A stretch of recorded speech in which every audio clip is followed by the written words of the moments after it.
नमस्कार दोस्तों, आज फिर से एक बार आप लोग का स्वागत है अपने इस YouTube channel oxygen academy biology classes में। जैसा कि पिछले वीडियोज़ में हम लोगों ने देखा था कि 2023 के एग्ज़ाम में आने वाले कुछ महत्वपूर्ण सब्जेक्टिव क्वेश्चनों के बारे में हम लोगों ने फोकस किया था और लास्ट वीडियोज़ में हम लोगों ने केवल 4 लेसन तक को ही हम लोगों ने देख पाया था। तो आज हम लोग 4 लेसन के आगे हम लोग देखेंगे। आज हम लोग 5वां लेसन से शुरू कर रहे हैं पार्ट 2 में। पहला पार्ट में हम लोगों ने 1 से 4 तक कवर किया था और ये पार्ट 2 वीडियोज़ में हम लोग ये 5 से लेके 8 लेसन तक कवर करेंगे। तो ठीक है, 5 लेसन में देखते हैं कौन कौन से क्वेश्चन हैं। क्वेश्चन नंबर फर्स्ट को अगर देखेंगे, ये चैप्टर वंशागति तथा विविधता के सिद्धांत, लेसन 5 है मेरा, वंशागति तथा विविधता के सिद्धांत, principle of inheritance and variation. इसमें क्वेश्चन नंबर फर्स्ट को अगर देखेंगे तो करेंगे प्रभाविता के नियम। ये प्रभाविता के नियम को व्याख्या करना है। यह बता रहा है कि प्रभाविता के नियम किसे कहते हैं, क्या होती है। ये क्वेश्चन है 2 नंबर वाला। ये सब जो भी मैंने इस रो में दिया ना, ये सब क्वेश्चन है, ये 2 नंबर के क्वेश्चन में आपसे पूछ सकते हैं कि प्रभाविता के नियम किसे कहते हैं या प्रभाविता के नियम क्या होती है। इस क्वेश्चन को भी रिपीट किया जा चुका है। इस क्वेश्चन को एग्जाम में पूछा गया 2009 से लेकर 22 के बीच में पूछा गया। हमने बस यहाँ पर लिखा नहीं है कि कब ये पूछा गया, बट ये इसको पूछा गया है। क्वेश्चन नंबर सेकेंड अगर देखेंगे तो कड़े पृथक्करण का नियम। अगर पृथक्करण का नियम का भी बात करेंगे तो ये क्वेश्चन भी इंपॉर्टेंट है। इस क्वेश्चन को भी पूछा जा चुका है, पृथक्करण के नियम को, इसलिए भी क्वेश्चन हम लोग के लिए इंपॉर्टेंट साबित होने वाला है, महत्वपूर्ण है भी। क्वेश्चन नंबर 3 देखेंगे, अपूर्ण प्रभाविता क्या है। तो इस क्वेश्चन को तो 2018 में पूछा भी गया एक बार। 2018 में इस क्वेश्चन को अपूर्ण प्रभाविता को पूछा गया, इसलिए क्वेश्चन भी हम लोग के लिए ये इंपॉर्टेंट साबित होने वाली है। ऐसा नहीं कि जो क्वेश्चन को यहाँ पर 2009 से लेकर के 22 में पूछा गया वही क्वेश्चन केवल हम लोग के लिए महत्वपूर्ण साबित होगी। वो भी क्वेश्चन होगी जो हम लोग के पास अभी तक नहीं पूछे गए हैं एग्जाम में, वो सभी क्वेश्चन को देखेंगे, क्योंकि ये कोई ज़रूरी नहीं कि एक ही क्वेश्चन को बार बार रिपीट की जाए। हम वैसे भी क्वेश्चन को देखेंगे जो अभी तक रिपीट नहीं की गई है या फिर अभी तक के एग्जाम में पूछी नहीं गई है। तो ठीक है, क्वेश्चन नंबर 4 देखते हैं। क्वेश्चन नंबर 4 कह रहा है कि सहप्रभाविता क्या है, यानी कोडोमिनेंस क्या है। ये तो हम लोगों ने देखा, कोडोमिनेंस के बारे में देख लेंगे, सहप्रभाविता के बारे में इसको देखेंगे क्या है। ये भी क्वेश्चन इंपॉर्टेंट साबित होगी। 2 नंबर के सब जो भी ये क्वेश्चन है सब 2 नंबर में क्वेश्चन है और ये ज़रूरी क्वेश्चन है। क्वेश्चन नंबर 5 देखेंगे तो ये कह रहा है कि उत्परिवर्तन क्या है। ये उत्परिवर्तन भी क्वेश्चन, ये भी हम लोग के लिए ज़रूरी साबित हो सकती है, इसलिए इस क्वेश्चन को भी देख लेंगे। सब छोटा छोटा क्वेश्चन है, ये सब बहुत छोटा है, इसका डेफिनेशन आसान है, इसलिए इसको याद करने में भी ज़्यादा कोई परेशानी नहीं हुई। फिनाइलकीटोन्यूरिया क्या है, डाउन सिंड्रोम क्या है, क्लाइनफेल्टर सिंड्रोम क्या है और टर्नर सिंड्रोम। अगर ये तीनों सिंड्रोम को देखेंगे, डाउन सिंड्रोम, क्लाइनफेल्टर सिंड्रोम और टर्नर सिंड्रोम, ये 2014 में तीनों क्वेश्चन को एक ही साथ दे दिया है। और ऊपर रहा फिनाइलकीटोन्यूरिया क्या है, ये भी क्वेश्चन हम लोग के लिए ज़रूरी है, इस क्वेश्चन पर भी हम लोग फोकस करेंगे। और ये तीनों क्वेश्चन को तो पूछा भी गया है और ये 2014 में ही नहीं और भी 1-2 बार और रिपीट इसको किया गया है 2014 के अलावा भी, इसलिए ये इस क्वेश्चन भी महत्वपूर्ण है। इस क्वेश्चन पर भी देखेंगे हम लोग। अब बात करेंगे दीर्घोत्तरीय प्रश्न का, तो लगभग लघुत्तरीय प्रश्न के बारे में हम लोगों ने देखा तो 7-8 क्वेश्चन था। ये 8-9 क्वेश्चन लघुत्तरीय प्रश्न है जो कि इस बार के एग्जाम में काफ़ी ज़्यादा हम लोग के लिए ये महत्वपूर्ण साबित हो सकती है। हाँ, ये चैप्टर में थोड़ा सा क्वेश्चन ज़्यादा है। अगर जो बात करेंगे सब्जेक्ट ये लघुत्तरीय और दीर्घोत्तरीय क्वेश्चन की बात करेंगे तो इसमें मिला के लगभग 8-9-17 क्वेश्चन हो जाएंगे। लेकिन इतना क्वेश्चन देके घबराना बिल्कुल भी नहीं है, क्योंकि ये चैप्टर बड़ा है और चैप्टर बड़ा है तो इसमें ज़्यादा क्वेश्चन तो आएंगे, ज़्यादा क्वेश्चन इससे पूछे जा सकते हैं। इसमें एक और चीज़ों को हम लोगों ने ऐड नहीं किया, हमने ऐड नहीं किया, एक संकर क्रॉस क्या होती है और द्विसंकर क्रॉस क्या होती है, इसे भी देख लेना है। एक संकर क्रॉस और द्विसंकर क्रॉस, इसे भी बहुत बार पूछा गया है, लेकिन हमें उम्मीद नहीं कि इस बार ये क्वेश्चन आने वाली है, इसलिए मैंने इस क्वेश्चन को हटा दिया है। और जो भी क्वेश्चन को लगभग हमको इंपॉर्टेंट लगा मैंने उस क्वेश्चन को बोर्ड पर दे दिया है। तो लघुत्तरीय प्रश्न में लगभग देखेंगे तो 9 क्वेश्चन है लघुत्तरीय प्रश्न में और काफ़ी आप लोग के लिए काफ़ी महत्वपूर्ण साबित हो सकती है, इसलिए ध्यान दीजिएगा। अगर दीर्घोत्तरीय प्रश्न का बात करेंगे तो दीर्घोत्तरीय प्रश्न में जो कि 5 नंबर के लिए पूछे जाते हैं, इसमें देखेंगे तो इसमें पहला क्वेश्चन है कि मेंडल ने अपने प्रयोग के लिए मटर के पौधे को क्यों चुना था।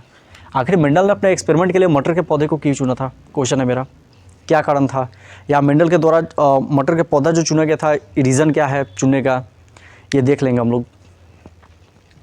क्वेश्चन नंबर 2 करें कि एक संकर क्रॉस की सहायता से प्रभाविता नियम की व्याख्या करें। अब चलिए, मैंने तो लघुत्तरीय प्रश्न में एक संकर क्रॉस की बात नहीं की थी, लेकिन दीर्घ में पूछ सकता है कि एक संकर क्रॉस की सहायता से प्रभाविता के नियम को व्याख्या करना है। ये 5 नंबर के क्वेश्चन में बहुत ही महत्वपूर्ण भी साबित हो सकती है। क्वेश्चन नंबर अगर थर्ड बात करेंगे दीर्घ उत्तरीय का, तो ये कह रहा है कि इसमें करेंगे द्विसंकट, इसमें द्विसंकट क्रॉस की सहायता से स्वतंत्र अव्यूहन के नियम का व्याख्या करें। इसमें जो मेंडल का ये स्वतंत्र अव्यूहन का नियम है, इसकी व्याख्या करना है हमको द्विसंकर क्रॉस के माध्यम से। अगर पहला का देखेंगे तो पहला में कर कि एक संकर क्रॉस के माध्यम से हम लोग को प्रभाविता के नियम की व्याख्या करनी थी, और इसमें द्विसंकर क्रॉस के माध्यम से स्वतंत्र अभिवहन का इस नियम का व्याख्या करना है। क्वेश्चन नंबर 4 में देखेंगे तो मानव में लिंग निर्धारण का व्याख्या करें। इसमें दिया कि मानव में लिंग निर्धारण की व्याख्या करें। इस क्वेश्चन को देखिए 2017 में एक बार पूछा गया है, फिर जस्ट एक साल 18 छोड़ के 2019 में फिर पूछा गया है, और ये फिर लगातार ये 2020 में भी दिया गया क्वेश्चन।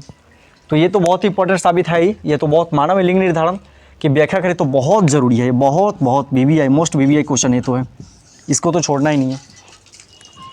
लेकिन इसके अलावा जो भी बोर्ड पर है, ये नहीं केवल कि जो केवल मैंने लिख दिया कि 2017, 19, 20 बोर्ड पर जो लिखा गया है एग्जाम का कब कब पूछा गया है, केवल इस वजह से मतलब नहीं करना है, इसी पर क्वेश्चन को फोकस नहीं करना है। जो भी बोर्ड पर आप लोग देख रहे हैं क्वेश्चन को, ये सब इंपॉर्टेंट है, बहुत ज़्यादा जरूरी है सब क्वेश्चन, इसलिए ध्यान दीजिएगा। क्वेश्चन नंबर 5 करके वंशावली विश्लेषण क्या है, पर डिग्री एनालिसिस या वंशावली विश्लेषण क्या है, ये भी क्वेश्चन को पूछा गया है। मतलब मैंने बोर्ड पर नहीं लिखा है कब पूछा गया, बट ये भी पूछा गया क्वेश्चन है बोर्ड में 2009 साल के 22 के बीच में, इसलिए इस क्वेश्चन पर भी फोकस हम लोग करेंगे। अगला क्वेश्चन है मेंडलीय विकार का वर्णन करें। ये जो भी देख रहे हैं आप, वंशावली विश्लेषण क्या है या मेंडलीय विकार क्या है, फिर क्रोमोसोमीय विकार का वर्णन करें, ये सभी क्वेश्चन पूछा गया है और काफ़ी महत्वपूर्ण साबित होने वाला है इस साल के एग्जाम में। तो इस सब क्वेश्चन पर फोकस हम लोग कर लेंगे। फिर 8वां नंबर क्वेश्चन मेरा करें कि कोशिका अरक्ता से आप क्या समझते हैं, कोशिका अरक्ता से आप क्या समझते हैं, सिकल सेल एनीमिया रहा, ये भी क्वेश्चन हम लोग के लिए महत्वपूर्ण साबित होगी। तो लगभग हम लोगों ने 17 क्वेश्चन को देखा, 16-17 क्वेश्चन को लेसन 5 से देखा है। चूँकि ये लेसन काफ़ी ज़्यादा बड़ा है और बड़ा होने की वजह से तो क्वेश्चन भी इससे ज़्यादा उठेंगे, ज़्यादा क्वेश्चन पूछे जाएंगे। खैर क्वेश्चन पूछे ज़्यादा जाए या ना जाए, बट मेरे को लग रहा है कि क्वेश्चन ये सब पूछे जाएंगे, लेकिन आप लोग को फोकस करनी है। जो भी क्वेश्चन बोर्ड पड़े ना, बहुत इंपॉर्टेंट है।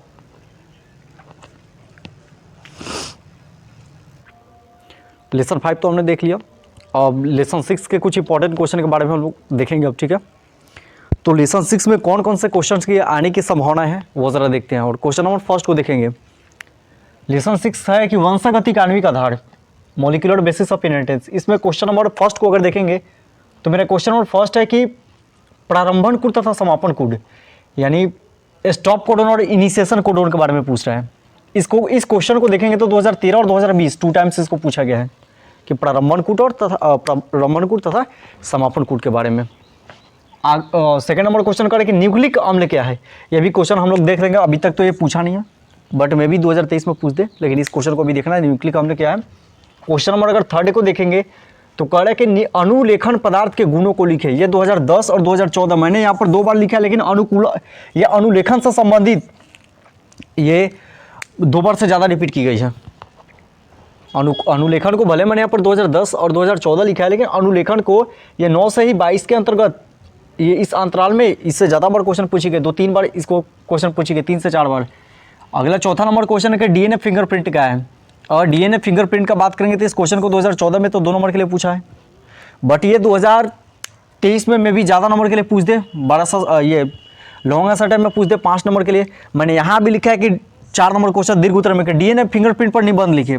अगर निबंध लिखने के लिए कह दिया तो 5 नंबर देना पड़ेगा, 5 नंबर वाला का लिखना पड़ेगा। अगर सिंपल से पूछा है कि डीएनए फिंगरप्रिंट क्या है तो 2 नंबर से काम चल जाएगा, ये 2 नंबर वाला से ये। तो ध्यान देंगे इस पर, डीएनए फिंगरप्रिंट क्या है पर। अगला 5वां क्वेश्चन है कि न्यूक्लियोसाइड और न्यूक्लियोटाइड में अंतर स्पष्ट करें, कि न्यूक्लियोटाइड और न्यूक्लियोसाइड में क्या अंतर है। इस क्वेश्चन को देखेंगे तो इस क्वेश्चन को भी 2012 और 2016 में 2 बार पूछा गया, इसलिए इस क्वेश्चन के ऊपर भी ध्यान देंगे, फोकस करेंगे। 6वां नंबर क्वेश्चन है कि डीएनए तथा आरएनए में अंतर स्पष्ट करें या अंतर बताए। इस क्वेश्चन को भी देखेंगे तो 2011 और 2015 इसको भी 2 बार पूछा गया है। तो ये भी जो भी क्वेश्चन है बहुत ही इंपॉर्टेंट है, बहुत ज़्यादा। इन सभी क्वेश्चनों को एक भी नहीं छोड़ेंगे। हाँ, हमने कुछ क्वेश्चन है जो नहीं भी रिपीट की गई, फिर भी हम उसको ऐड किए हैं, क्योंकि फिर से मैं बोल रहा हूँ कि ये कोई ज़रूरी नहीं है कि हर बार की भांति रिपीटेड क्वेश्चन को ही रिपीट कर दे फिर लेके। कुछ ऐसे भी क्वेश्चन है जो नए नए क्वेश्चन उठा सकता है। तो नए क्वेश्चनों को हम लोग देख रहे हैं, जैसे ये अनुवांशिक कोड के गुणों का वर्णन करें, ओपेरॉन मॉडल का सचित्र वर्णन करें। खैर ओपेरॉन मॉडल तो पूछा गया है, इसलिए कुछ ऐसा भी क्वेश्चन है जो अभी तक रिपीट नहीं किया गया है, हम उस क्वेश्चनों को भी देख रहे हैं। चलिए अगला क्वेश्चन देख रहे हैं कि अनुवांशिक कोड क्या है। अनुवांशिक कोड का देखेंगे जेनेटिक कोड के बारे में। तो इस क्वेश्चन को 2014, 2016 और 2020, 14, 16, 20 3 टाइम्स पूछा है। तो इससे आप अंदाज़ा लगा सकते हैं कि ये कितना ज़रूरी है क्वेश्चन। फिर लेके 20 के बाद 23 दे दे, इसलिए इस क्वेश्चन पर भी फोकस करना है। ह्यूमन जीनोम प्रोजेक्ट, मानव जीनोम परियोजना, ये ह्यूमन जीनोम प्रोजेक्ट के बारे में इस क्वेश्चन को भी देख लेंगे 2 नंबर के क्वेश्चन में। ये भी देख सकता है इस क्वेश्चन को 2 नंबर में और इस क्वेश्चन को 5 नंबर में भी दे सकता है, दोनों में, ये कोई ठीक नहीं है। 2 नंबर या 5 नंबर दोनों में दे सकता है। मानव जीनोम परियोजना क्या है। क्वेश्चन नंबर 9 देखेंगे तो करें कि प्रतिकृति क्या है। ये रेप्लिकेशन के बारे में, अगर प्रतिकृति क्या है, इस क्वेश्चन को भी देख लेंगे।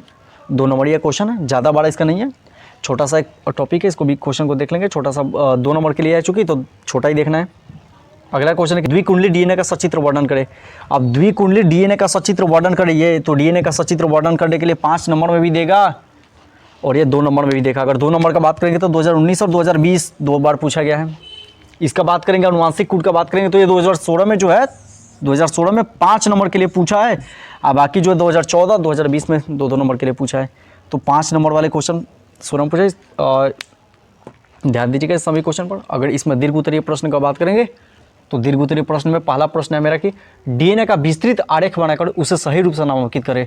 लगभग कहेंगे देखेंगे तो ये वाला ही क्वेश्चन है कि डीएनए का, द्विकुंडली डीएनए का चित्र बनाए, ये वाला ही क्वेश्चन वो वाला है। लेकिन अभी 5 नंबर चूंकि ये कर है 5 नंबर में दीर्घ उत्तरीय में, इसलिए डीएनए का फिगर बनाएंगे। फिगर बनाने के बाद पूरा उसके बारे में लिखेंगे, कम से कम 2-3 पेज तो लग जाएगा। और इस क्वेश्चन को भी 2019 में एक बार दिया गया है।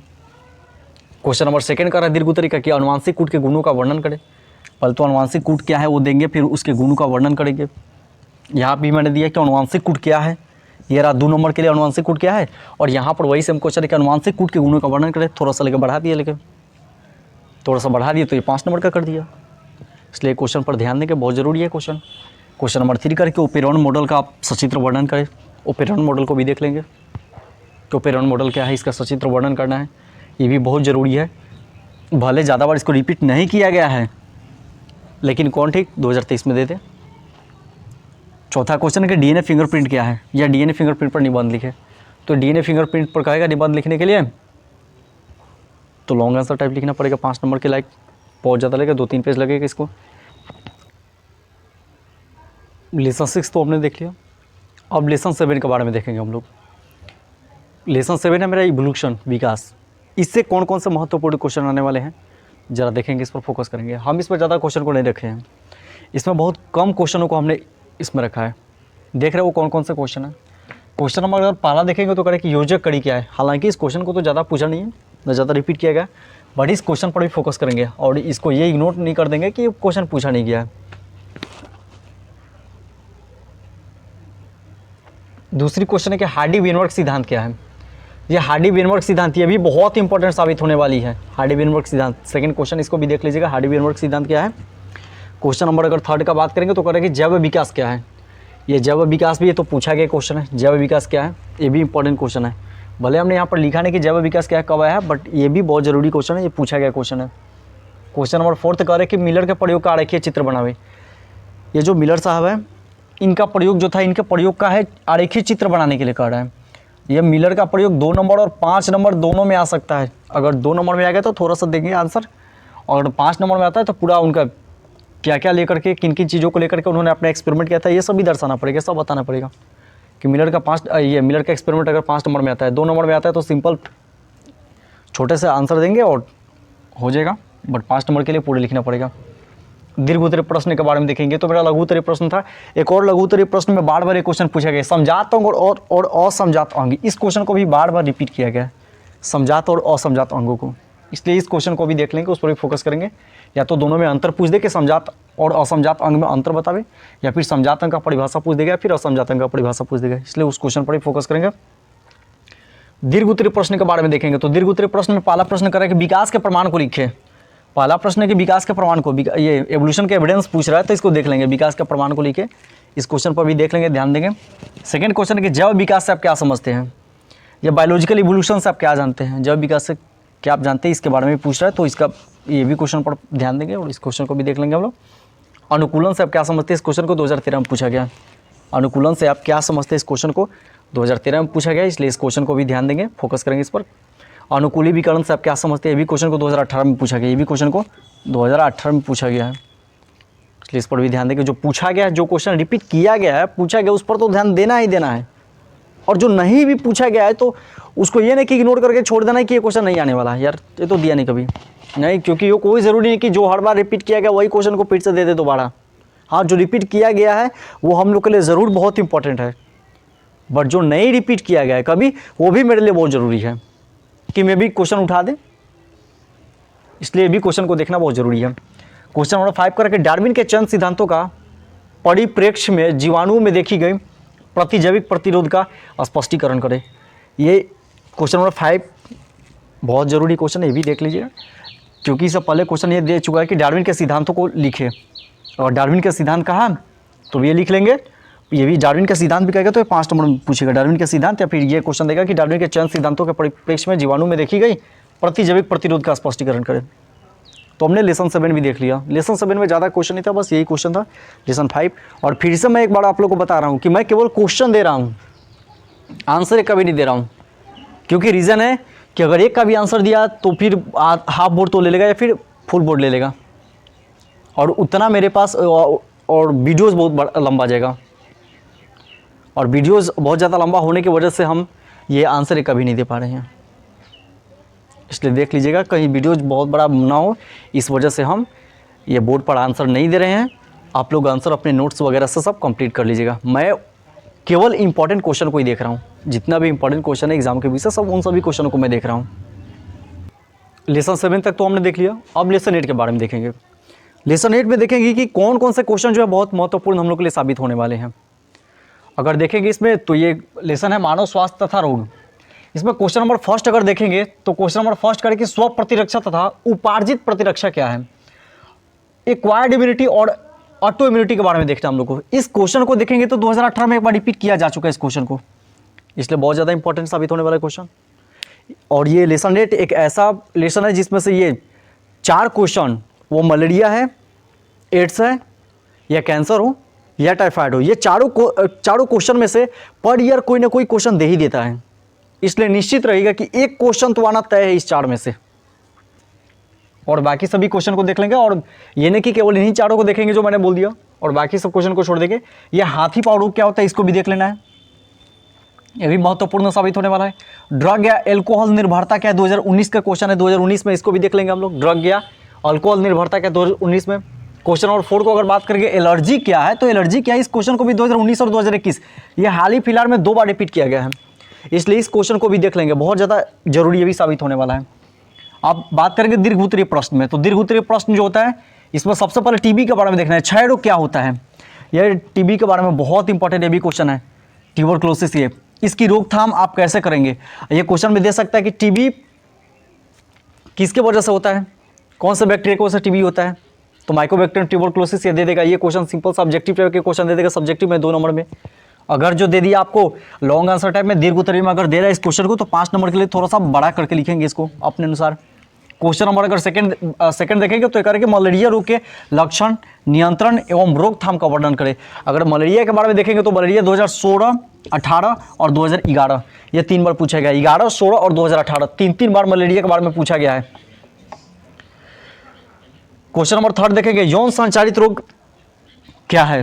क्वेश्चन नंबर 3 अगर देखेंगे यौन संचारित, यहाँ दीर्घ उत्तरीय का 4 नंबर क्वेश्चन देखेंगे तो करें कि अमीबीय पेचिश के लक्षण, नियंत्रण एवं रोकथाम का वर्णन करें। इस क्वेश्चन को 2021 में पूछा गया है।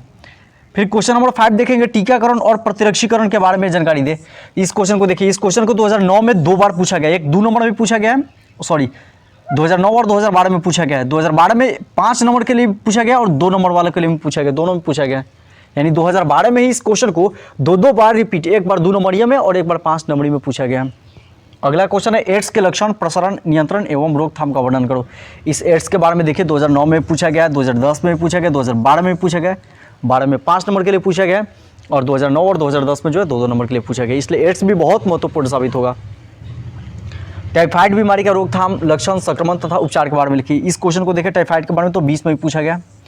और लास्ट क्वेश्चन है इस लेसन का कैंसर, तो कैंसर किस प्रकार का रोग है, इसके उपचार का वर्णन करें। कैंसर के बारे में 2019 में पूछा गया और 2019 ही नहीं इसको। चलो तो आज के वीडियोज़ में हम लोग इतना ही देखेंगे। हमने आज लेसन 8 तक देखा है, ठीक है। लेसन 8 में कुछ बहुत ही महत्वपूर्ण क्वेश्चन है, जैसे मलेरिया हुआ, एड्स हुआ, टीबी हुआ, टाइफाइड हुआ, ये सभी बहुत ही ज़रूरी, कैंसर हुआ, ये सब बहुत ज़रूरी क्वेश्चन थे। इन सभी चीज़ों पर विशेषकर हमको फोकस करना है, ठीक है। तो आज के लिए बहुत बहुत धन्यवाद, फिर मिलते हैं नेक्स्ट वीडियोज़ में।